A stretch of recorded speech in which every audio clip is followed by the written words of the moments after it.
membuktikan. Orang kaya banyak tapi belum tentu mau pakai harta mereka melayani Tuhan. Untuk bawa jiwa-jiwa buat Tuhan. Belum tentu orang kaya yang punya banyak waktu mau melayani Tuhan.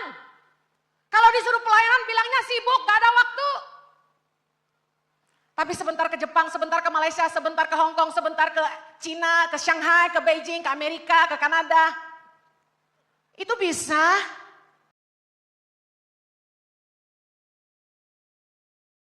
Terima kasih, kami bersyukur buat malam hari ini.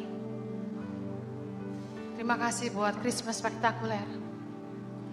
Kami, keluarga besar Impact Community Indonesia, boleh merayakan malam Natal bersama-sama di tempat ini Tuhan. Mari jemaat Tuhan angkat tangan mengucapkan syukur. Terima kasih buat malam hari ini. Terima kasih Tuhan. Terima kasih. Terima kasih Tuhan. Kami naikkan syukur kami. Terima kasih Tuhan. Haleluya. Terima kasih buat kebaikan. Terima kasih buat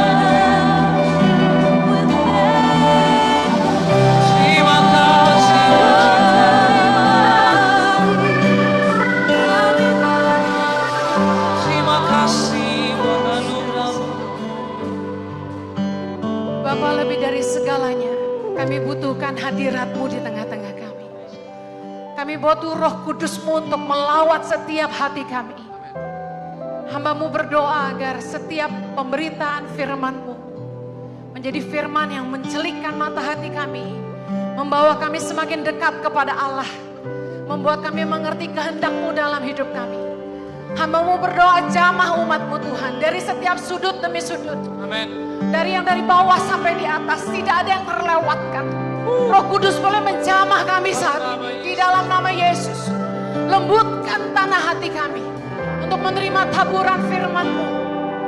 Roh Kudus, hamba-Mu menyerahkan setiap menit-menit ke depan ke dalam pimpinan-Mu sepenuhnya. Beracaralah di tengah-tengah kami. Permuliakanlah nama-Mu Tuhan.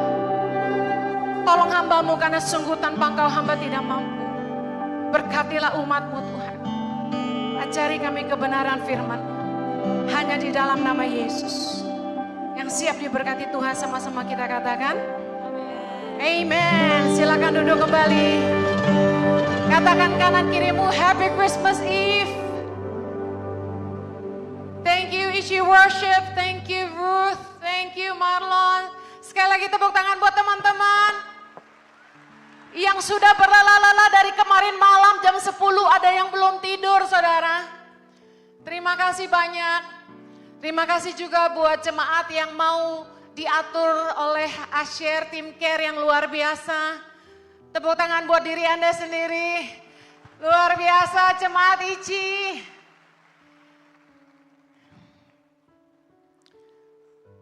Anda bersuka cita? Luar biasa. Kasih karunia Tuhan, amen. Malam hari ini saya akan khotbah tentang peran dan beban. Peran dan beban. Dalam kisah kelahiran Yesus, ada tokoh-tokoh yang memegang peranan yang sangat penting untuk lahirnya Sang Juru Selamat ke dunia ini.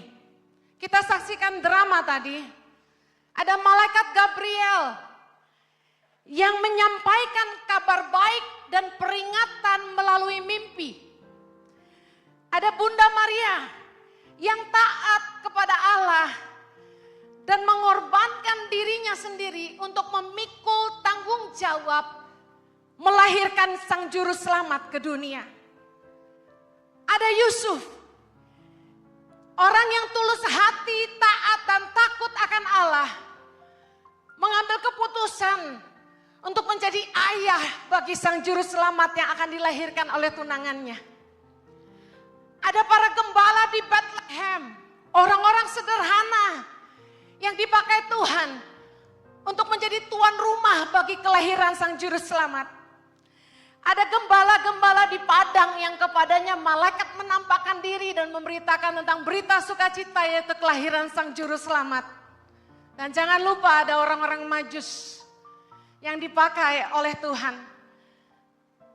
Mereka adalah orang-orang Persia yang mempercayai bahwa ada Mesias yang akan lahir di tengah-tengah bangsa orang Yahudi.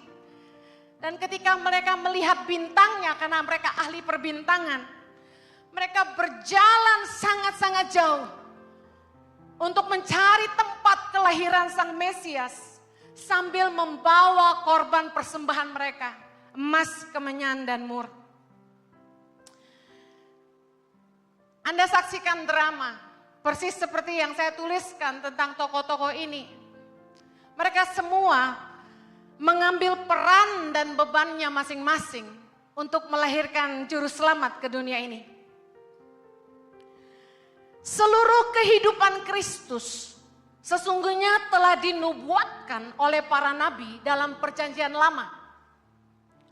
Di dalam Lukas 18 ayat 31 dikatakan bahwa segala sesuatu yang ditulis oleh para nabi mengenai anak manusia akan digenapi. Bahwa kisah hidup Kristus sesungguhnya sudah ditulis dalam perjanjian lama. Berisikan nubuatan para nabi yang akan digenapi. Baik Yusuf, Maria, para gembala, orang-orang Majus adalah orang-orang yang dipilih Tuhan untuk menggenapi firman-Nya. Sesuai dengan peran dan beban mereka masing-masing. Mari saya ingin bertanya kepada Anda. Kalau di dalam kehidupan ini, Anda diberi kesempatan untuk memilih jalan hidup. Kira-kira Anda ingin jadi siapa? Dalam rancangan besar Bapa bagi dunia, Anda ingin memilih peran siapa? Anda mau jadi seperti Maria yang memikul beban dari Tuhan? Atau Anda mau jadi Yusuf yang melindungi dan memastikan bahwa visi itu jadi?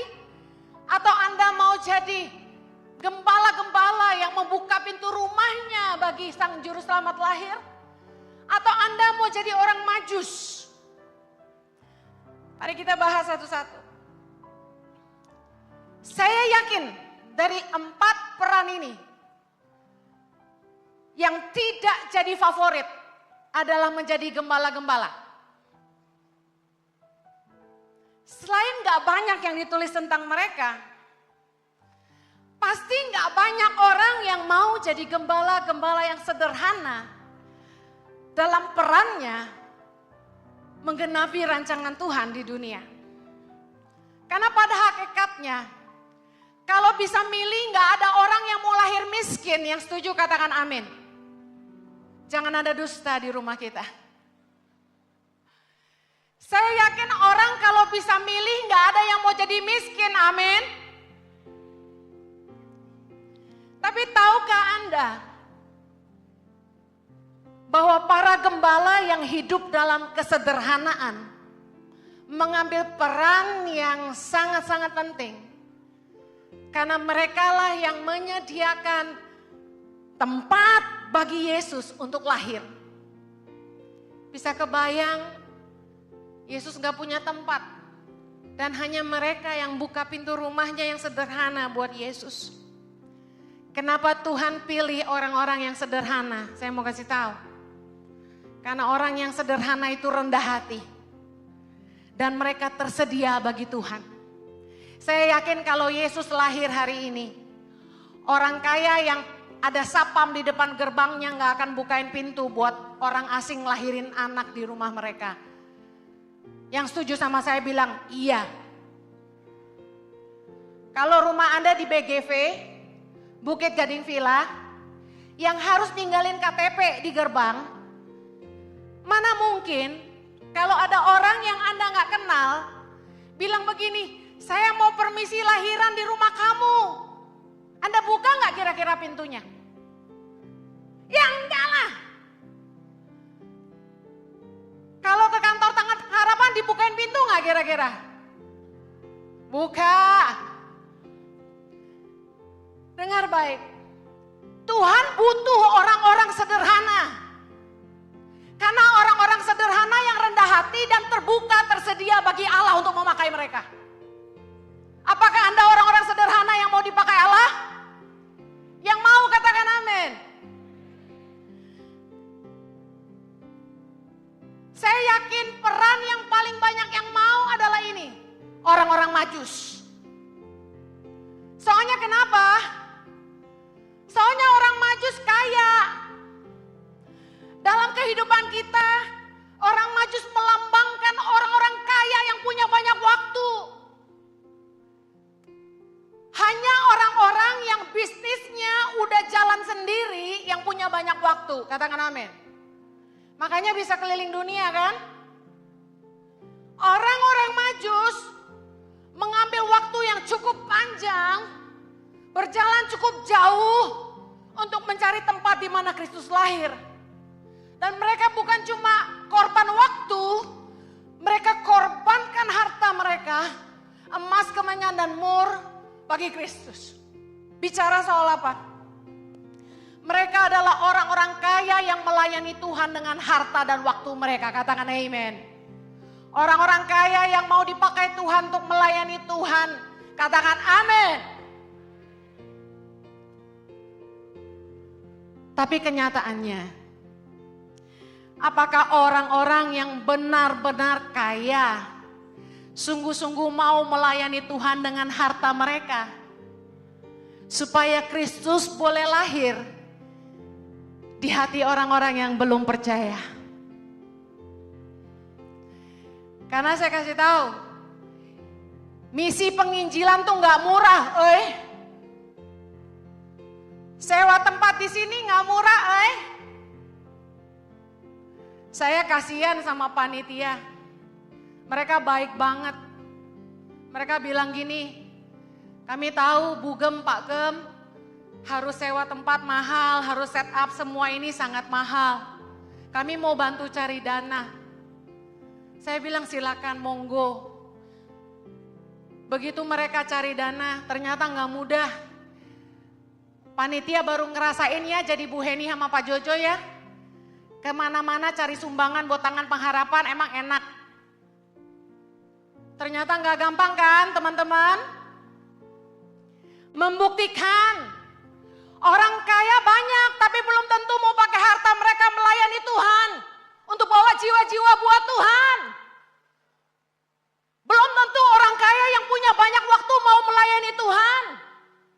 Kalau disuruh pelayanan bilangnya sibuk, gak ada waktu.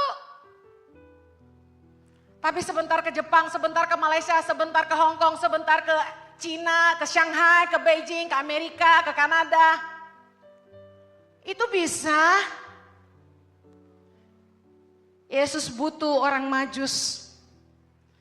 Orang Majus itu tugasnya apa dalam peran ini? Orang Majus itu perannya membawa persembahan emas, kemenyan, dan mur untuk Maria dan Yusuf bisa membesarkan Yesus. Bicara apa? Tuhan memakai mereka sebagai sumber penyediaan bagi pekerjaan Tuhan. Anda harus tahu, Yusuf dan Maria sangat membutuhkan support untuk membesarkan Kristus. Dan Tuhan memakai orang-orang Majus untuk membawa harta-harta bagi mereka. Penyediaan Allah bagi Sang Juru Selamat. Yang mengerti katakan amin. Peran yang keempat adalah Yusuf. Yusuf ini keren loh. Saya percaya Bapa di sorga nggak sembarangan pilih orang.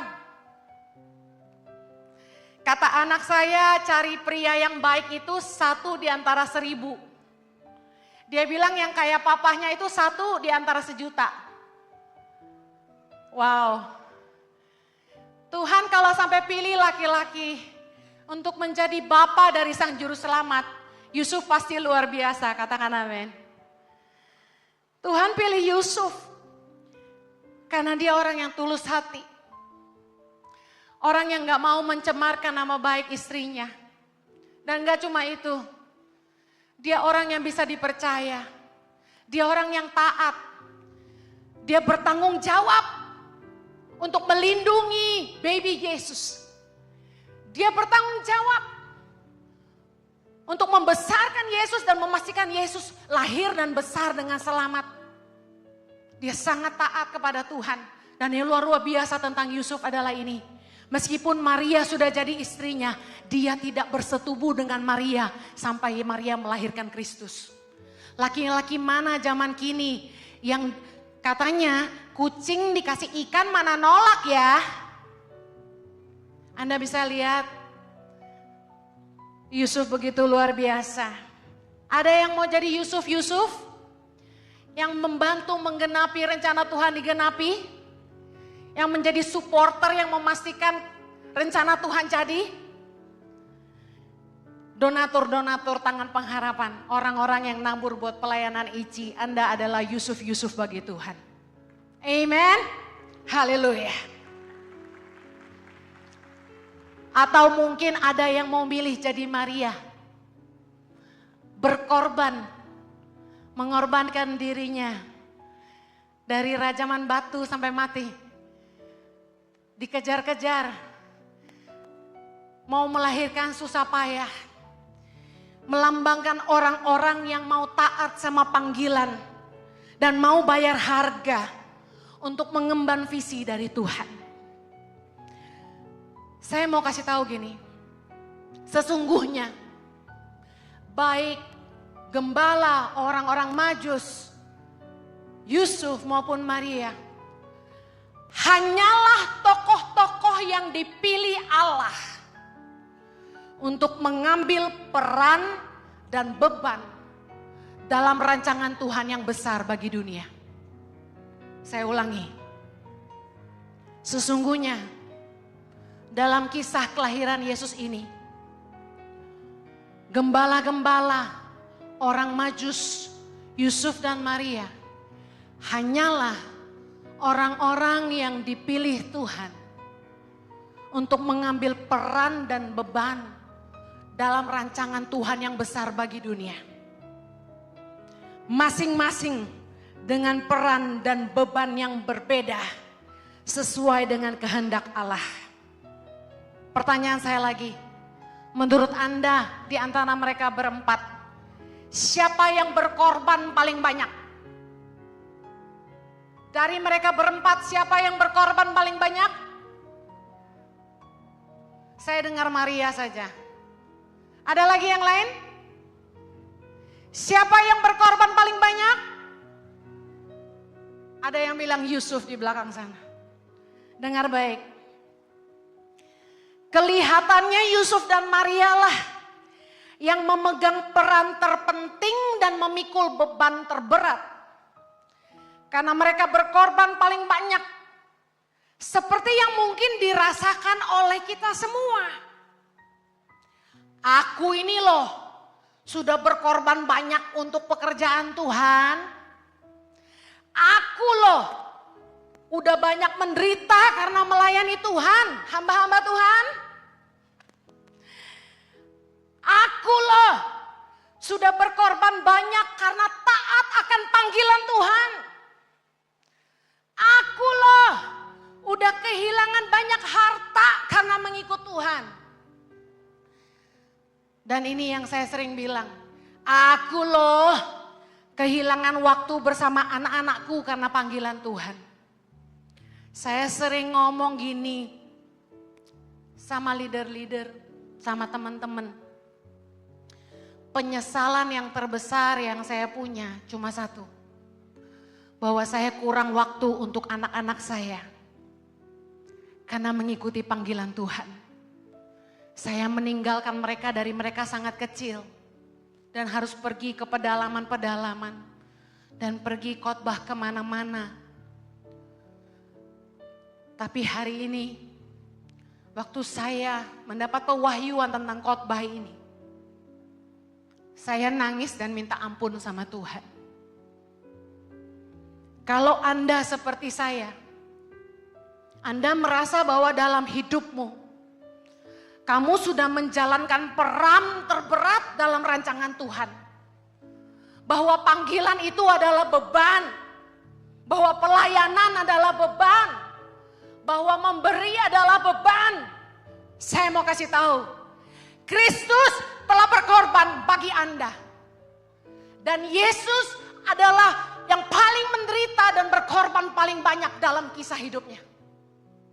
Dalam kisah kelahiran Yesus, yang berkorban paling banyak dan yang menjadi korban sesungguhnya adalah Yesus Kristus sendiri. Dia dilahirkan untuk dibunuh. Dia dilahirkan untuk mati bagi dosaku dan dosamu. Yesus Kristus sang juru selamat. Dalam Lukas 9 ayat 22, Yesus sendiri berkata, Anak manusia harus menanggung banyak penderitaan. Yesus Kristus sang juru selamat adalah korban yang sesungguhnya. Ia lahir untuk dikorbankan, untuk menebus dosa kita semua. Kristus sudah bayar harga yang paling mahal, yaitu dengan darahnya sendiri. Dan kita bersyukur hari ini, Dia jadi teladan bagi kita. Katakan amin. Saya rindu kita baca Filipi 2 ayat 5-8 sama-sama. 3, 2, 1. Hendaklah kamu dalam hidupmu bersama menaruh pikiran dan perasaan yang terdapat juga dalam Kristus Yesus. Yang walaupun dalam rupa Allah tidak menganggap kesetaraan dengan Allah itu sebagai milik yang harus dipertahankan. Melainkan telah mengosongkan dirinya sendiri dan mengambil rupa seorang hamba dan menjadi sama dengan manusia. Ayat 8. Dan dalam keadaan sebagai manusia, ia telah merendahkan dirinya dan taat sampai mati. Bahkan sampai mati di kayu salib. Anda lihat siapa yang paling banyak berkorban? Yang jadi korban yang sesungguhnya adalah Kristus sendiri. Dia telah berkorban buat saya dan buat saudara. Tidak ada pengorbanan kita yang terlalu berat.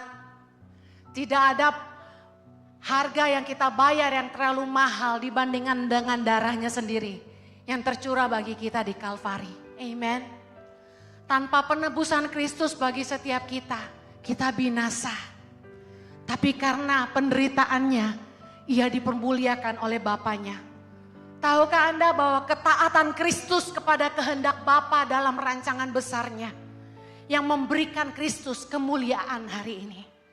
Saya undang pemusik boleh kembali. Filipi 2 ayat 9, mari kita lihat. Sama-sama baca 3, 2, 1. Itulah sebabnya Allah sangat meninggikan dia dan mengaruniakan kepadanya nama di atas segala nama. Supaya dalam nama Yesus bertekuk lutut segala yang ada di langit dan yang ada di atas bumi dan yang ada di bawah bumi. Dan segala lidah mengaku Yesus Kristus adalah Tuhan. Bagi kemuliaan Allah Bapa, katakan amin. Anda lihat ketaatan Kristus kepada kehendak Bapanya. Meskipun penderitaan yang harus dilaluinya. Meskipun dia harus mengorbankan dirinya sendiri. Menghantar Yesus kepada suatu kemuliaan yang disediakan Bapa bagi dia. Yang percaya katakan amin. Memberi suatu pengharapan bagi kita semua. Memberikan kekuatan bagi saya dan saudara. Hari ini bahwa segala peran dan beban yang mungkin harus kita pikul dalam menghidupi kehendak Allah di hidup kita, tidaklah seberapa dibandingkan kemuliaan yang Tuhan telah sediakan bagi kita semua. Katakan haleluya. Katakan haleluya. 2 Korintus 4 ayat 16 berkata begini. Sebab itu sama-sama kami tidak tawar hati. Tetapi meskipun manusia lahiriah kami semakin merosot, namun manusia batiniah kami dibaharui dari sehari ke sehari. Ayat 17, sebab penderitaan ringan yang sekarang ini mengerjakan bagi kami kemuliaan kekal yang melebihi segala-galanya. Jauh lebih besar daripada penderitaan kami. Saya ingin lanjut di Roma 8, kita baca sama ayat 17. 17, 3, 2, 1. Dan jika kita adalah anak, maka kita juga adalah ahli waris. Maksudnya orang-orang yang berhak menerima janji-janji Allah. Yang akan menerimanya bersama-sama dengan Kristus. Yaitu jika kita menderita bersama-sama dengan Dia. Supaya kita juga dipermuliakan bersama-sama dengan Dia. Katakan amin dulu. Ayat 18. Sebab aku yakin bahwa penderitaan zaman sekarang ini tidak dapat dibandingkan dengan kemuliaan yang akan dinyatakan kepada kita. Ayat 30 sama-sama terakhir. Dan mereka yang ditentukannya dari semula, mereka itu juga dipanggilnya. Dan mereka yang dipanggilnya, mereka itu juga dibenarkannya. Dan mereka yang dibenarkannya, mereka itu juga dimuliakannya. Mereka yang ditentukannya dari semula, mereka itu juga dipanggilnya. Anda hari ini yang tahu bahwa ada panggilan Tuhan dalam hidupmu. Anda harus sadar bahwa Anda telah ditentukan Tuhan dari semula. God has set a plan for you. Katakan amen. Anda yang dipilihnya, Anda dipanggilnya. Anda yang dipanggilnya, Anda lah yang akan dibenarkannya.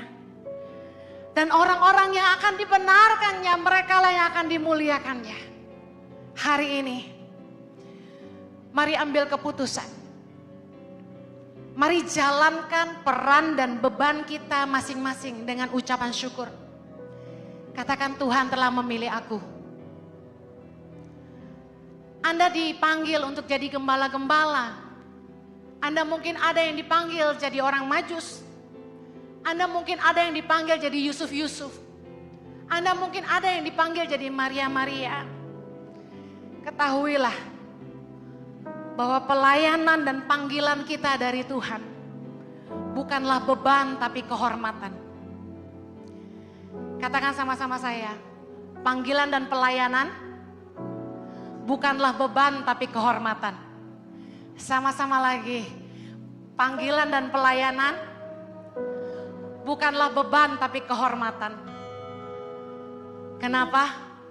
Karena kitalah orang-orang pilihannya. Yang ditentukannya dari semula.